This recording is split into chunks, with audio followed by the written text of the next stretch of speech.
prayer that produces results. Okay? Prayer that produces results. Okay, sabi sa katabi mo, panalangin mabunga. O, parang, di ba? Magsalita yung katabi mo, parang hindi sinasagot yung prayer. Okay, sabi mo, panalangin mabunga. Panalangin mabunga. Okay. Dapat to, pag nag-pray tayo, mayroong resulta. Now, let's start our discussion in defining what is prayer. What is prayer? Okay? Sagot tayo sa gilid natin, prayer is panalangin. Okay? So, that's the Tagalog version of prayer, panalangin. What is prayer? We define prayer by simply defining it as talking with God. Okay? God talked to us through His Word. God has different way of talking to His people through His Word. As you listen to God's Word, habang pinipreach po ang salita ng Diyos sa'yo, nangungusap ang Panginoon sa'yo sa Kanyang salita. Paano pa? Pangalawa, through His servants. Okay? Sometimes you need to hear something from God, and He uses His servant to speak to you. What else? Through circumstances. Minsan, nagreklamo tayo, bakit ito nangyayari sa akin? Tumingin po kayo sa akin. Bakit nagreklamo tayo? Bakit ito nangyayari sa akin, Panginoon? Do not neglect every circumstances or every circumstance that comes to your way. Why? Because it's also one way of God's communicating to you. Amen? Baka kayo po ay nagtatanong, bakit parang hirap ng buhay ko ngayon, Panginoon, nananalangin naman ako. Listen carefully. Ang Diyos pwede mangusap sa circumstansya mo. Amen. Amen. Okay? Most of the time, I've experienced it that when I need God to speak to me, when I need answers from God, sometimes, not at all times, He answered to us through circumstances. Okay? Because our God is powerful, He's limitless, He can do everything. Okay? Limitless ways, God, through our circumstances, He can talk to us in limitless ways. If He wants, because He is God. Nothing is impossible with God. When I begin to meditate His presence, I ask the Lord, Lord, what else? What more I can do for you? Then, Brother Michael, I focus my attention on that bridge along Leve Mariano, and there's one family living under that bridge. May nakatirabeng na mga tao pala sa ilalim ng tulay. No lights, very dim. And then one little girl in uniform come out from that bridge. Okay, she's preparing herself, going to school. And you know what? The Lord touched my heart. While I'm looking that young girl, I begin to cry. I don't know why. Tears just fall from my eyes. She is preparing herself, going to school, and she came from that very dim place that when you visit that place, you will feel hopeless. But still, this little girl managed to pursue her education. Gusto ko pa makita natin lahat na kung kayo may nahirapan yan, hindi po tayo ang pinaka-nahihirapan. Mayroon pa pong mga mas nahirapan sa atin. Umiyak po ako, sabi ko, Lord, bakit? What's the message? God is sending to me a message. And you know, yesterday, habang tayo po ay nag-opening ng ating office, yung mismo may-ari ng opisina natin, bumaba siya roon sa bridge, nag-utos siya ng mga tao, sabi niya, puntahan niyo, bigyan niyo sila. Yung mga tao niya takot. Hindi ho ako bababa, nakakatakot to. Mismo yung may-ari ng opisina natin bumaba, dala-dala yung tinapay. At paglabas niya, pagbalik niya, nag-twitter sa akin, sabi niya, nagbigay ako doon ng pagkain. At anong sabi ng may-ari ng kumpanya, sabi niya, magpe-prepare tayo, Pastor. Let's prepare something for them this Christmas. You want to minister? Then reach out. Amen. Having mercy is not enough. Amen. Oh, these people are merciful. Yes. But having mercy is not enough. Without action, it's useless. Amen. We need to reach out. At kung gusto niyo pong sumama sa amin, gugulatin natin sila. Bakit minsan lang sila makakatikim ng hamon. Samantalang kayo mukhang hamon na. Di ba? Diba? Minsan lang yung makatikim ng queso de bola. Yan ang queso de bola? Pag-explain mo lang. Yung bola na queso. Okay? Cheese. Cheese ball. Queso de bola. Kung Bisaya pa, queso de bola. Okay? So, ibig sabihin, if you want to minister, then reach out. So, God speak to us.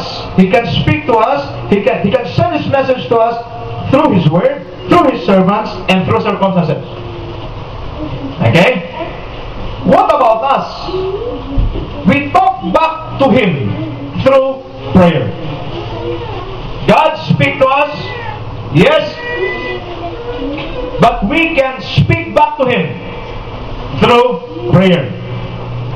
Prayer played a vital role in our lives. As believers, we need to pray. Pag sabi sa katabi mo, you need to pray. Okay? I read this quotation last week, and I'm so blessed. The quotation says, 7 days without prayer makes one week. Not W-E-E-K, but W-E-A-K. So if you don't pray every day, it will weaken your spirit. Amen. Okay? And there's another saying that prayer is the breath of a believer. If you want to breathe, then pray. And most Christians today are breathless because they were prayerless. More prayer, more power. Less prayer, less power. A powerful Christian is a prayerful Christian. And a powerless Christian is a prayerless Christian. Okay? Now, on my personal point of view, prayer is fellowshipping with God. You talk to Him and He speaks to you through His Word, the Bible. So if you want to have fellowship with God, just pray. Okay? Now, what is the Bible tells us about prayer? The Bible is very specific of the importance of prayer. When to pray? Kailan ba dapat manalangin? Ang sabi po sa Bible, sa Philippians 4:6. Please open your Bible with me. Philippians 4:6. When to pray? Okay? Filipos po. Filipos 4:6. Pakinggan po natin. Ano po ang sabi sa Bible? Philippians 4:6. When to pray? Ang sabi po rito, do not be anxious about anything, but in every situation, by prayer and petition, with thanksgiving, present your request to God. And the peace of God, which transcends all understanding, will guard your hearts and your minds in Christ Jesus. When to pray? When you feel anxious. When you are in need, that's the best time to pray. Sila rito po, mayroong mga pangailangan? Mga plastic, hindi nagtas ng kamay? Okay? Sila rito, mayroong pangailangan, tas ang kamay? Okay? Then pray. Pagkasama sa tabi mo, then pray. You pray. When to pray? When you have needs, when you're anxious of everything or of anything, just pray to God. What else? When to pray? 1 Thessalonians 5:17, pray without ceasing. In other translation, pray at all times. Okay, we've discussed this in our Bible study. Are you praying at all times? Okay? But that's another topic. Okay? Hindi matatapos. Okay? So, pray without ceasing. What does it mean? Keep in tune with God at all times. Okay? And then, what are the hindrances in our prayer? We need to understand this.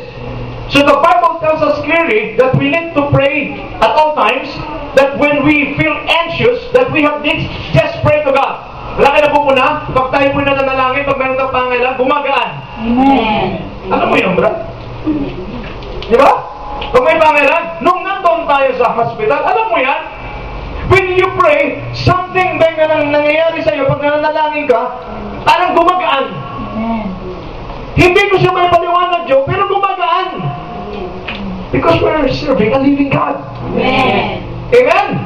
Now, what are the hindrances of prayer? Why is it that when we pray, there are times walang sagot? Bakit kaya? Since kailangan natin maintindihan, maunawaan na natin kaisipan, ano ba yung hindrances? Why? Because if there are hindrances, then hindi masasagot ang prayer mo. Ano po ito? Una mo na hindrance po ay unforgiving spirit. Ang sabi ng Lord, pag kayo ay hindi magpatawad sa nagkakasala sa inyo, hindi rin kayo patatawarin ng inyong amang nasa langit. Okay, tanong yung katabi mo, may kalabang ka ba? Hindi mo ba bang pinatawad? Yan ang sagot sa prayer. Yan ang dahilan ba't hindi sinasagot prayer mo. Sandali dapat babasahin ko yung mga mukha isa-isa. Sino may kalaban, sino yung may galit. Because kung mayroon tayong galit, surely, ang nangyayari, hindi na Lord tutugunin ang prayer natin. Why? Because if you know that you have been forgiven by God, then you need to forgive others. Amen. The Bible says, forgive as the Lord forgave you. Amen. Yan ang hindrance, bakit hindi na sinagot ang prayer natin. Mayroon tayong inis. At tayo, pag mayroon kang inis sa isang tao, mayroon kang galit sa isang tao, ang prayer mo, kahit lumuha ka pa ng bating-bating dugo, hindi ang Lord sasagot. Kahit mag-fasting ka pa, hindi si Lord sasagot. Bakit? Mayroong unforgiving spirit na nasa loob. Pagkasabi siya tabi, patawarin mo, sasagot siya. Sasagot si Lord, pag nagpatawad ka, sasagot siya. Ngayon, hindi accident na rito ka, narinig mo minsan ito, bakit gusto na naman sagutin prayer mo? But the problem is, hindi ka nagpapatawad, kaya kailangan, narinig mo ito ngayong umaga, the moment you forgive somebody, then I believe with all my heart, that's the time that the Lord will answer and hear your prayers. Now, another thing, sin. What are another reason or another hindrance to our prayer is sin. Psalms 66 verse 18 says, if I hid iniquity in my heart, if I hid sin in my heart, the Lord will not answer me. The Lord will not hear me. Isaiah 59 verse 2, your sin, okay, hid God's face. Your sin, alam niyo ba sabi sa Bible? So Isaiah 59 verse 2, ang sabi, pag mayroong sin, ang nagpipray, gaganon si Lord. Halimbawa, tapat ka sa akin, ganon, natin ka sa akin gano'n eh. Nagpipray ka sa akin, gaganon si Lord rin eh, oh. Di ako nagbibiro, yan ang nakalagay sa Bible. Gusto man ng Lord tulungan to, dahil mahal niya to, dahil creation niya to, but because of sin, pumipihit ng Panginoon. Ilan sa atin ito, pinipihitan na. Alam niyo na? If you're still living in sin right now, yes, we will not drive you out if you will come in and join us in church. You can fool me. You can fool people, but you cannot fool God. Masakamanan ba tayo? Be true to God. If you have sinned, confess. May tao nito. So, unforgiving spirit, sinfulness, those are hindrances. Kaya pag nalaman nyo na yan, ano ang kasunod? So how can we secure or how can we ensure that our prayers produces results? Ready na kayo? Paano natin malalaman kung ang prayer natin nagpo-produce ng result? Number 1, when you pray in the name of Jesus. When you pray in the name of Jesus. John 14:14 says, whatever you ask in my name, I will do it. Sino nagsabi? Jesus Christ. So when you pray in the name of Jesus, then your prayer will produce result. Whatever you pray in my name, I will do it. Now, here's the pag tinawag natin ito yung pag-uusapan natin na tanong. Listen carefully. John 16. Ang sabi ho, 16:23 to 24. In that day, you will no longer ask me anything. Very truly, I tell you, my Father will give you whatever you ask in my name. Amen. Katagalog ko, ang aking amang nasa langit, ibibigay niya sa inyo anuman ang hingi ninyo sa aking pangalan. Question, humihingi ba tayo sa pangalan ni Jesus? Amen. Ang tanong, ibinigay ba lahat?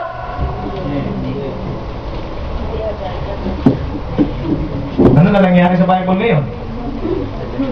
Nagkakasama tayo? Ano na nangyari sa Bible ngayon? Palitin ko. Ano man ang hingin nyo sa aking pangalan, ibibigay lahat ng Ama. Amen. Humingi ka sa pangalan ng Panginoon? Naibigay lahat?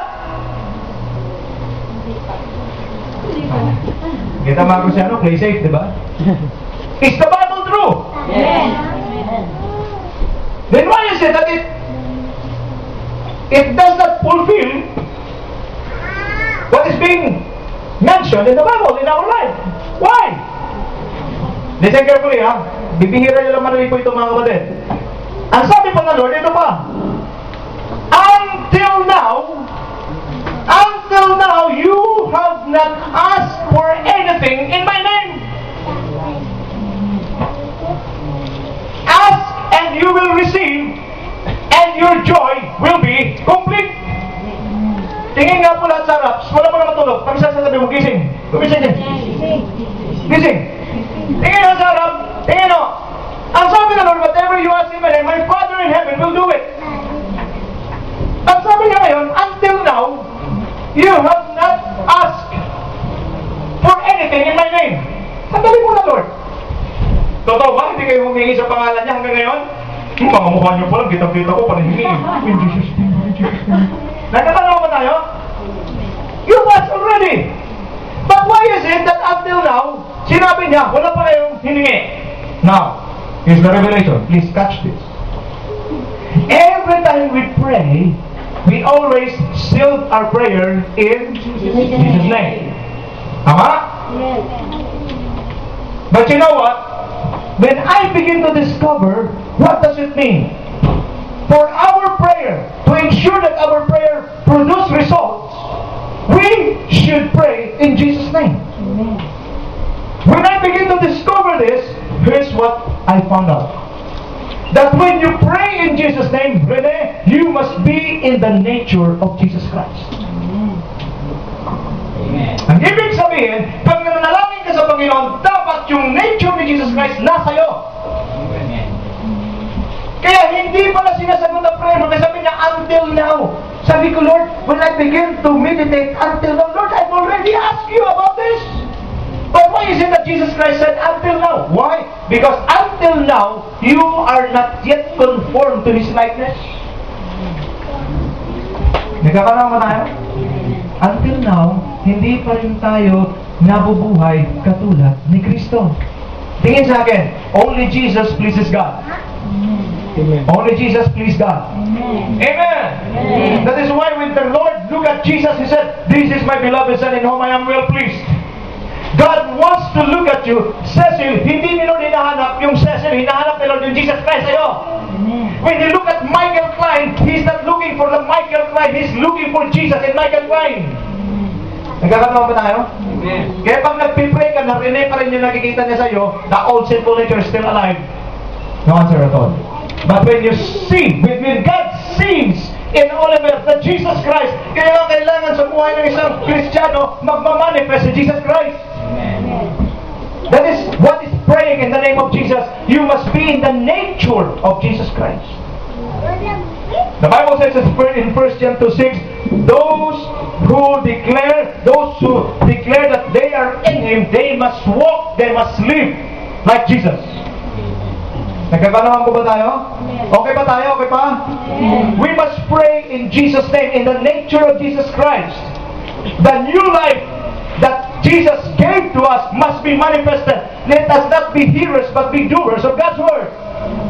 The moment you do the Word of God, you are simply living according to the life of Jesus. So pag nag-pray tayo, ibang dating. Pag nag-pray ka, pag tinignan tayo ng Panginoon, ulitin ko, hindi tinitingnan ni Lord yung lumang pagkataon natin, tinitingnan ni Lord kung si Jesus Christ ay nag-manifest sa atin. Second, when you pray in faith. Pagkasabi sa katabi mo, prayer or praying in faith. Okay. Mark 11:24. For whatever you ask in prayer, believe that you have received it, and it will be yours. In prayer, all you need to do is to believe in God, and God will fulfill what you believe. Tingnan ha, pakinggan niyo mabuti. Sa panalangin, Oliver, ang kailangan mo lang magtiwala. Manampalataya. Hindi natin kailangan, hindi tayo ang gagawa sa prayer natin. Parang tulog na kayo. Ipupul ko nga to. Palitin ko ha, sa prayer ha. Nagkakaintindihan tayo ha. Malakas ba? Joboy ka ba? Ayan, tutok mo sa akin. Ako na lang. Okay. Baka paglabas natin, dami Jo. Ha?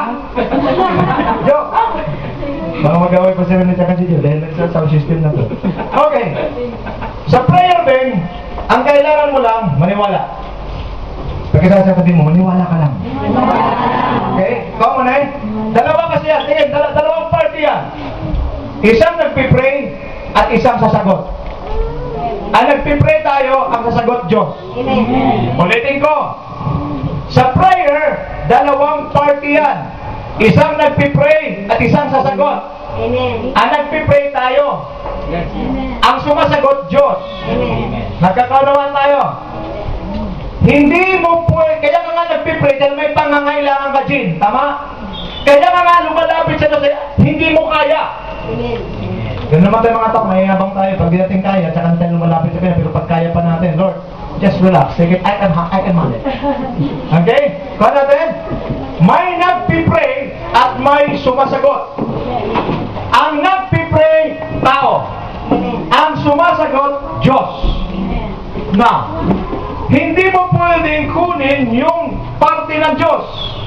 At hindi na ng Diyos pwedeng kunin yung parte mo.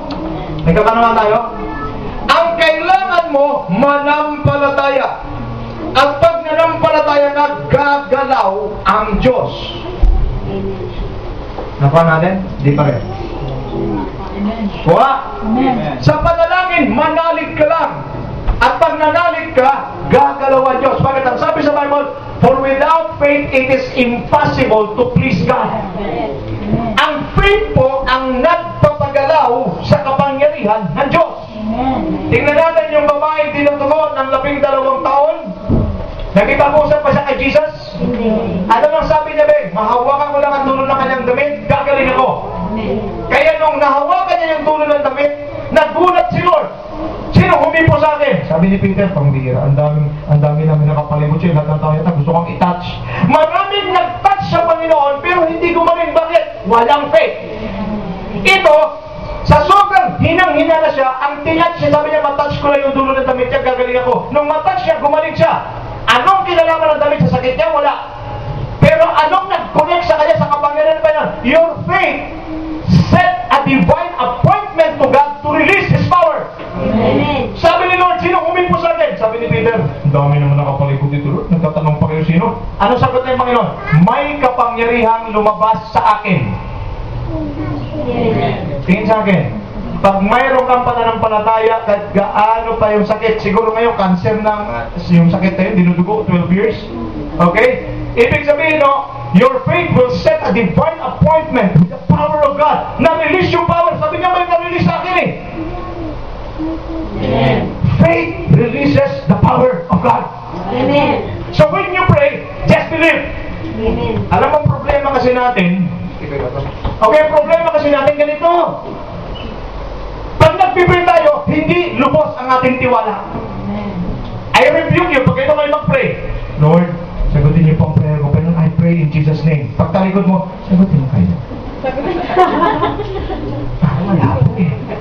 Okay, pag ganun po kayo, okay, huwag na kayong umasa tatanggap. When you pray, tingin sa kitin. Parang katulad ng babae. Nahawakan ko ng atulo ng kanyang damit. Gagaling ako. Ginawa niya yung kanyang pinaniniwalaan. Gabang. Kasi mahina lang kung magkapang ngayon. Nung mahawak, kaya dulo ng damit na lang eh. I imagine that woman, okay, crawling, and then nung mahawakan niya dulo ng damit, bang! Ang sabi sa Bible, immediately. Pagkita sa katabi mo, immediately. Gumaling. Kuha natin? So pag nag-pray kayo, idagay nyo ang iyong buong tiwala. Ito naman tayo, mga sigurista kasi. Ang tanong natin, paano pag hindi mangyari? Di ba? Napaka-satanic na kaisipan, di ba? Paano pag hindi mangyari? Nilitis ko yung faith ko, ma-disappoint naman ako. Di ba disappoint ka? May power ito? Amen. Tama? Pag na-disappoint ka, hindi fake na dala mo, fake! Nagawa natin? Ba't ka ba disappoint? Sa akin ganito, mayroon akong pinanampalatayaan kasi pag nag-pray ako, hinahawakan ko na kagad. Kasi ang sabi, sumampalataya ay nasa inyo na at mapapasa iyo nga. Hinawakan ko, I believe, Lord. Despite, hindi nangyari. Ano sabi ng faith ko? Minsan pala, Ben, hindi na Lord talaga sinagot yung prayer ko. Paano? Para i-test ko yung faith mo mag-beber o hindi. Pero alam mo ginawa ko? Sabi ko, Lord, I believe in you for I believe that you are faithful. Hallelujah. Alam mo nangyari? Hindi ko nakuha. Nung makita ng Panginoon, consistent at persistent yung faith ko, binigay niya yung mas maganda kaysa inaasahan ko. Wala pa naman natin ang Panginoon. Kaya kailangan yung faith, hindi nag-beber. Kailangan yung faith consistent. Hindi yung hindi naman si Lord tumagot. Hindi naman siya sumagot. Sabi ng demonyo, oo nga, hindi siya sumagot. Papatagang ka pa ng isang kapatid rin na katulad mo rin, hindi rin sinasagot. Oo nga, hindi ka sinasagot. So anong kailangan natin gawin? Maghanap tayo ng sagot. Mga kapatid, in prayer, the Lord answers prayers. Amen. But only prayer in faith. Wala din? Amen. Ang prayer lang in faith ang sasagutin ng Diyos. Nagkakaroon tayo? Pag hindi ka mag-pray sa faith, hindi ka nag-pray na mayroong faith, hindi na Lord sasagutin. Maraming nakaalalaban sa akin yan, pero gusto kong sabihin, only prayer in faith, God will honor. Okay, sabi ka tabi mo, mag-pray ka na sa pananampalataya. Okay?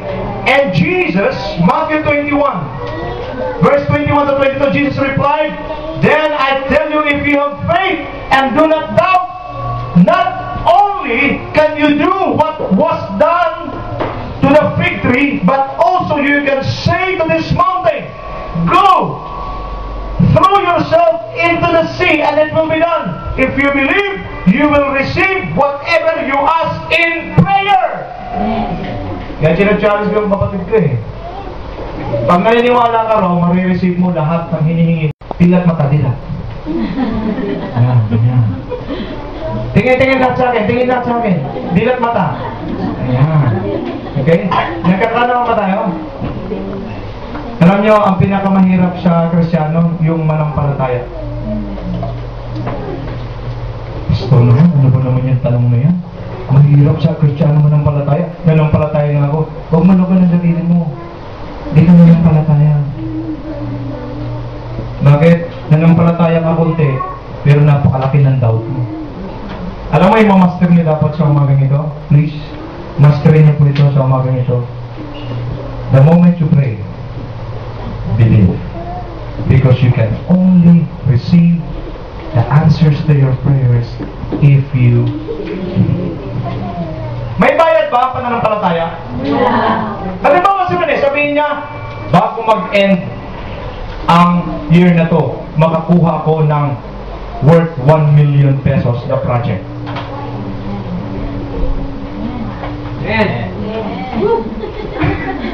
Okay? Kita niyo, ang bagay niyo mag-amen, bakit? Imposible naman. Ano man mangyari, patapos na ngayon, papasok pa ba?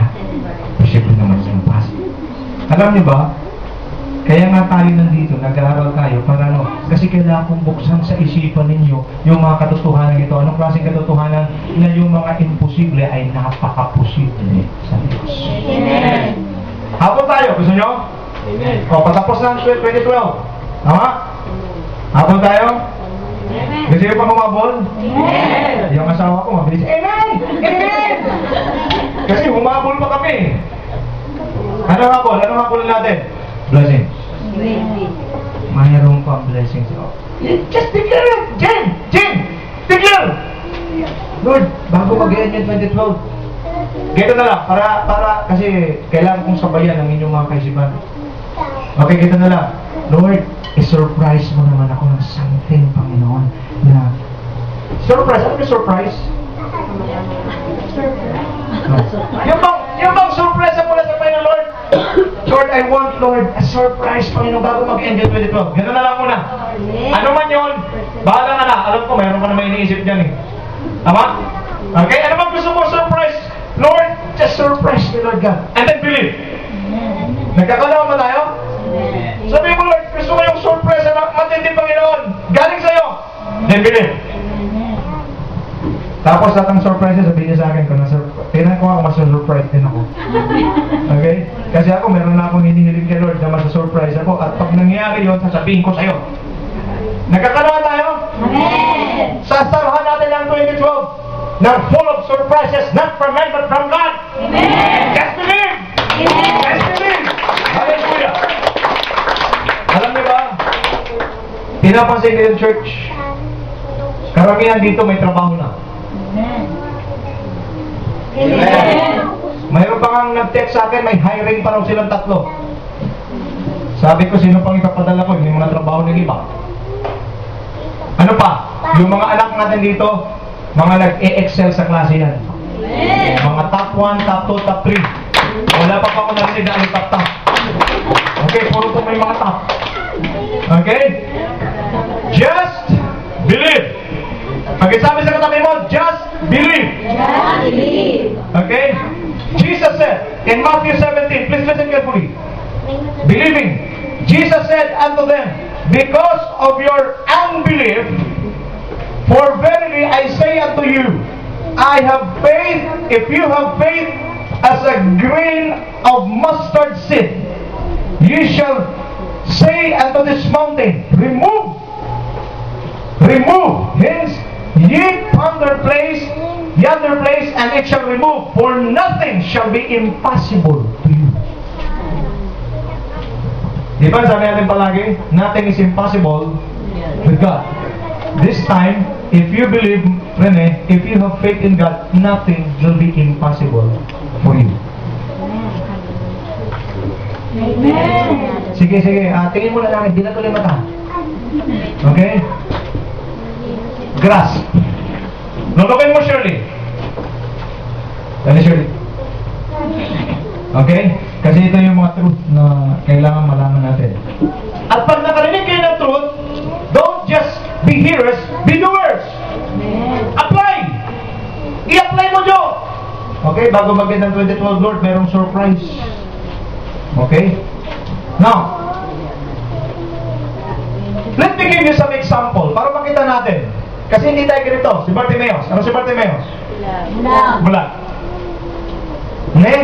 Bulag siya, namamalimos. Nung marinig niya, dumaan si Lord, anong ginawa niya? Sigaw siya. Yung pagsigaw niya, sinaway siya. Ano sabi? Tahimik. Ano sabi ng Bible? Lalong nagwala si Bartimeus. Jesus! Ano wala? Alam mo si Lord, minsan, tingin sa akin, Jin, minsan, kasi tayo na mamakasan pag tumawag, Lord, Lord, Lord. Minsan, gito na lang eh. Wala na, wala.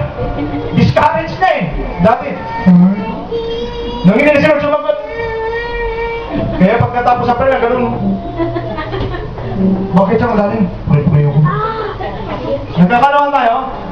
You need to shout sometimes. Ano ibig sabihin? Shout out your faith.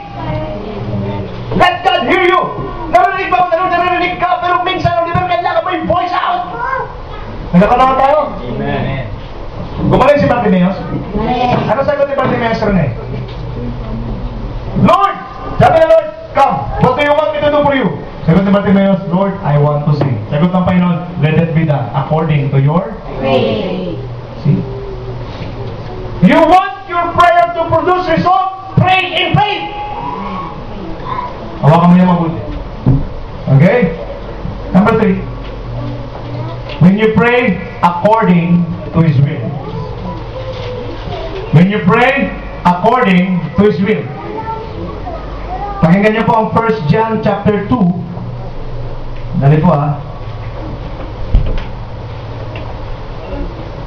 Okay.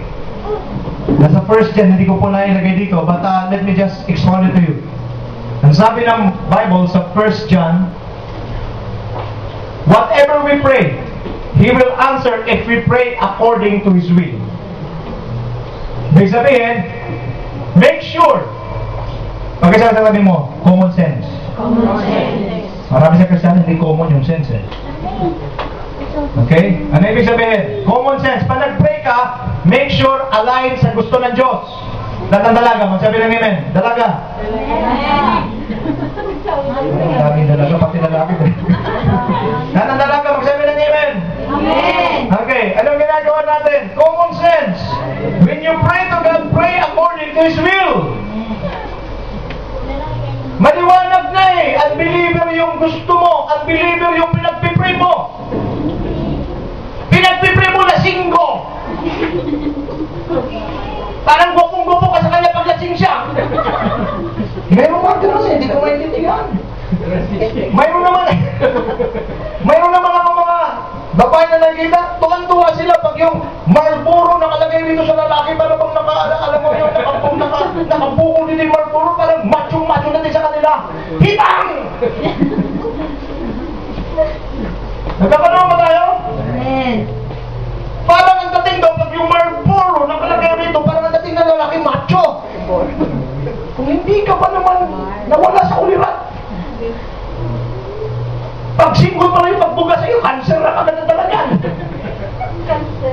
And then you're praying, Lord, Lord, gusto ko siya, Panginoon. Ako na magsabi sa'yo, kasi hindi na si Lord, binigyan naman ko ng permiso ng Panginoon, hindi siya sasagot sa prayer mo. Amen. But when you pray according to His will, tingin sa akin, paano mo mag-pray according to His will? Paano mag-pray according to His will? When you serve God, when you obey God, when you love God, ask whatever you wish. That is praying in line with God's will. Pag sinabi na rin ng Panginoon, ibigay niyo po sa akin itong blessing ito, bakit gagamitin ko sa gawain mo? Ang Panginoon, mas mabilis pa sa alas 4, ibibigay niya ang gusto mo. Bakit? Alam niya kung saan mo gagamitin. Amen. Dito ba mga tipong Lord, Panginoon, payamanin niyo po, pwede ibagsag na po sa akin, masagda ng pagiyabag ka pala, Panginoon, bakit bibila ko yung plano pito?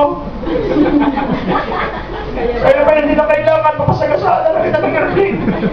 Pero ano ba tayo? Minsan nag-vibrate tayo, surely, wala sa will ng Lord. Amen. But when you pray, Lord, give me an airplane, bakit, Panginoon, gagamitin ko sa paghain sa buong mundo, social ka. Okay? Nagkakaroon pa tayo? Pero pwede sa gina niya ng airplane jet plane. Para mabilis. Nagkakaroon naman tayo? Pray according to His will. Tingin sa akin, huwag ka pumigit. Maari. Hindi sinagot ang prayer baka, hindi will ng Lord. Paano po pumunta sa China? O paano po pumunta sa US? Lord, sa US talaga gusto pumunta ang Panginoon, Lord. Lord, let your will be done. Pero ang utak ko nagsasabi, US yan ha. Lord, parang sinasabi mo, Lord, let your will be done. Pero Lord ha, US ha? Ganun ba kayo mag-pray? Alam ko meron mga tinamaan dito eh. Yung ba, Lord, let your will be done. Pero Lord, yun sa okay. That's not praying according to the will of God. Dahil na pa na, makulit ka. Okay, sige. Sa laos kita ipapadala. Okay, kaya malalaos ka ron. Okay? Kaya if you pray according to His will, you're sensitive. Huwag yun na pong, sabi sa katabi mo, hawak mo ang kamay niya. Sabi mo sa kanya, huwag mong ipili yung hindi will ni Lord. Okay? Kasi tayo makulit, pinipilit natin yung will natin. Sinasabi natin, yung will mo, sinasabi mo, Lord, agreehan mo naman yung will ko kasi yung will ko yung tama. No. Hindi ka tumama kailanman. Ang tama si Lord lang. Kaya when you pray according to His will, no problem. How many here will pray, Lord, give me a house and lot. At pag binigyan mo ako ng house and lot, yung house and lot na yon, i-donate ko, gagawin ko church, ibibigay ni Lord yun. Or sasabihin mo, Lord, yung house and lot na yung Panginoon, pagdadausan ng gawain at pag gusto mo, walang kabog-abog ibibigay ko sa iyo. Hindi kayo makasagot, bakit gusto niyo lang, hindi lang. Yeah? Ang ganda ko yun eh. Ibibigay ko kay Lord. Pwede mag-Bible study sa amin, pero amin lang yun. When the Lord, when we bought a house and lot, kinumit namin kay Lord. Nasabi ko sa Panginoon, Lord, pwede mo pong itong gawing church. Kung kukunin po ninyo, sa inyo na. At mukhang kukunin mo na. Praise the Lord. At least, yan nagbibiro. Pag kinuha ng Panginoon, wala tayong gagawin kundi ibigay. At pag nakita ng Panginoon na subukan ka, na kayang-kaya mong ibigay, ibabalik sa Kanya. Kimber, may mga po. Amen! Praise the Lord! Palapakan natin ang Panginoon! Ganun lang naman yun eh! So mga kapatid, pray according to His will. Huwag kayong matakot manalangin ayon sa kalooban ng Diyos. Dahil pag will ng Lord, ang prayer mo nasa will ng Panginoon, Brother Elmer, wala ka dapat pagsisisihan. Amen. So ano yung muna? Pray in the name of Jesus. Second, pray in faith. And number 3, pray according to His will. Last but not the least, when you pray with the right understanding of God's purpose, pray with the right understanding of God's purpose. Remember Apostle Paul? Si Pablo, naalala niyo, ang sabi niya, 3 beses kong pinagpipray itong thorn of the flesh. 3 beses niya pinagpipray ang thorn of the flesh. Bakit? Sa pagme-ministeryo niya, hindi niya magawa ng gusto yung kanyang gawain. Bakit? Kasi meron siyang thorn in the flesh. Tingin sa akin, pag si Paul ay nag-pray, nag-layhan siya kahit patay na bumuhay. Pag si Paul nag-pray sa may sakit, gumagaling. Pero nung siya nag-pray sa sarili niya, 3 beses, hindi gumaling. Ang sabi niya, Lord, alisin niyo na sa akin itong kahinaan na ito. Maaari na istorbo siya sa kanyang ministry. Maaari, hindi siya comfortable sa kanyang sarili. Nagkakanawa ba tayo? But the Lord answered Paul. Listen carefully. Sabi niya, Lord, please remove this weakness from me. Sagot ng Lord, my grace is sufficient for you, and my strength is made perfect in your weakness. Mga kapatid, mabigat itong bibitawan ko, please tanggapin niyo, paki-focus. There are times na pag nagpipray yung kalalagayan mo ngayong pari, pinagpipray mo, sinasabi mo, Lord, alisin mo na ito. Nakaka-relate? Amen. Alisin mo na ito, Panginoon. Pagod. Kasi may kasama tayong Amerikano. Pagod na ako, Lord. Pagod na ako, Panginoon. Kapatid, wag mong, kung matagal mo nang pinagpiprayan at parang hindi pa rin maalis-alis, may gagawin ang Diyos sa'yo. Amen. Kaya pag nagpipray ka, dapat mayroon kang right understanding of God's purpose. Amen. Ang tagal mo nang pinagpipray, bakit hindi inalis aalis. Bakit?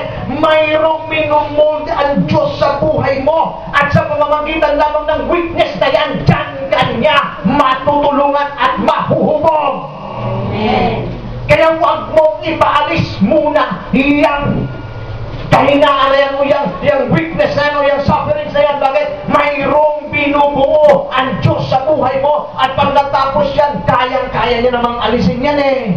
Amen. Naniniwala ka ba na yung kahirapan na naranasan mo ngayon sa isang iglap kaya niyang alisin? Amen. Pero may hinuhubog muna siya sa'yo. Importante pa nagpipray ka, maintindihan mo at pag naintindihan mo, dito ka na mag-pray. Lord, not my will, but let your will be done. Hirap na hirap ako, pero alam ko may plano. Bakit? Our God is a God of purpose. Amen. He is not a God without purpose. When you do something in your life, may purpose yan. Amen. May sakit ka, may purpose yan. Amen. Nag-hikaos ka, mayroon kang financial crisis, may purpose yan. Amen. Mayroon kang inner struggle, may purpose yan. So that when you pray, you will begin to understand, Lord God. When you pray, Panginoon, matagal ko nang pinag-pray, di maalis si Paul, 3 beses pinag-pray, di naalis eh. Ibig sabihin, kasi ang Diyos gusto magpakita, kaya nagagamit natin ngayon, di ba? Nagagamit natin ngayon. Ganito na lang kayo mag-pray. Tingin, tagal mo na pinag-pray, hindi sinasagot. Tagal mo na pinag-pray, wala pa rin nagbabago. Ano lang gagawin mo? Simple lang. Lord, I know that your grace is sufficient in my weakness. And Lord, I know that your strength is made perfect in my weakness. Tapos ang prayer. Amen.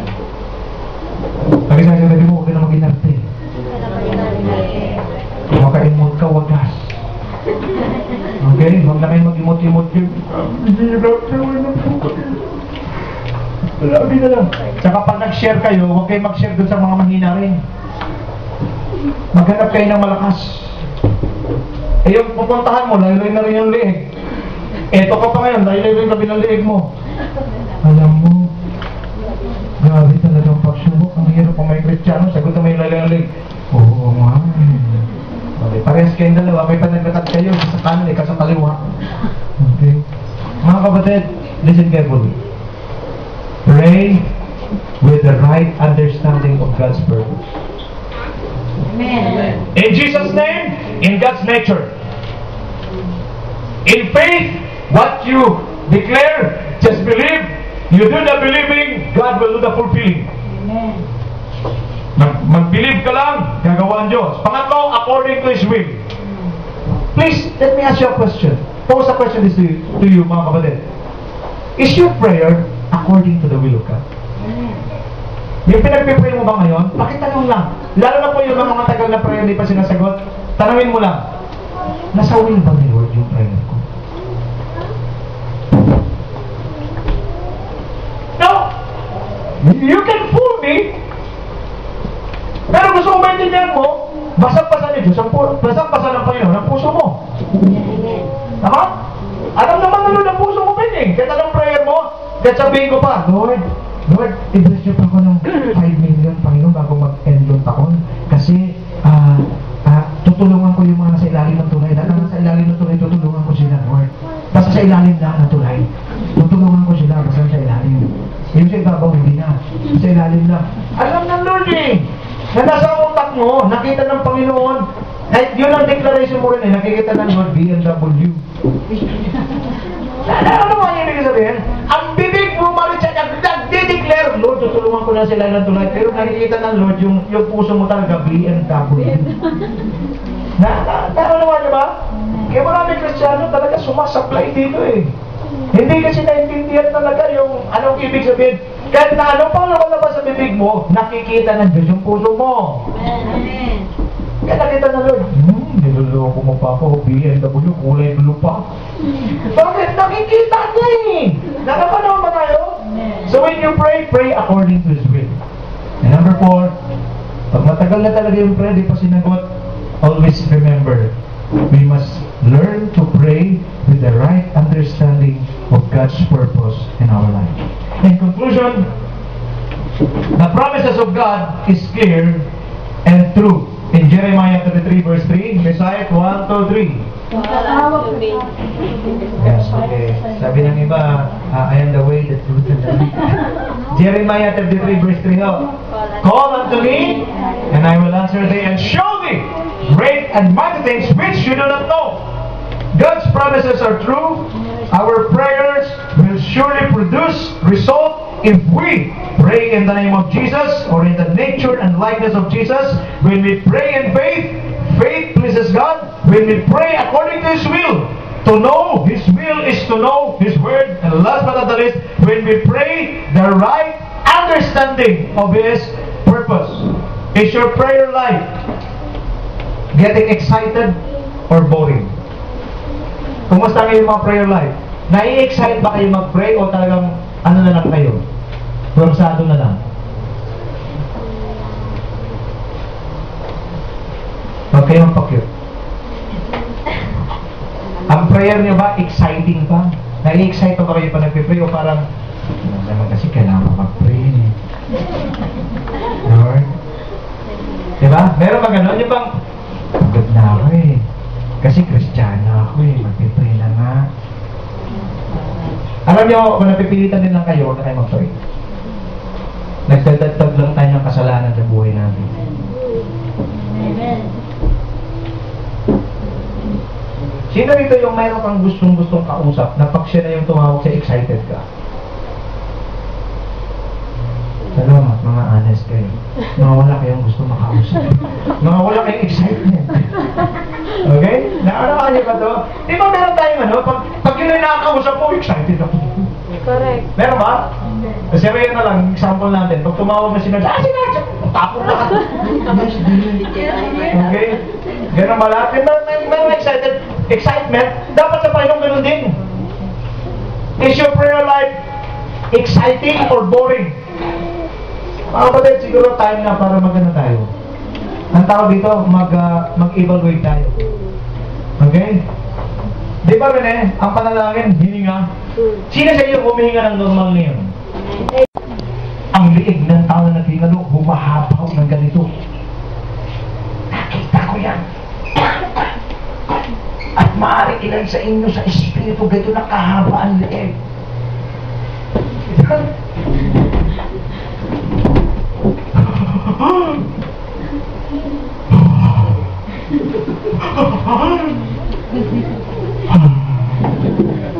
Baka gano'n na kayo. O kayo yung kita sa espiritu.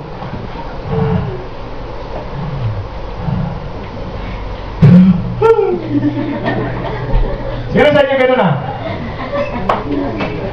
May oras pa kayo para lumapit kay Dr. Jesus at kayo ay kanyang pagkagaling sa mga ganito. Amen? Kaya tayong lahat palapakan natin ng Panginoon. Glory to God.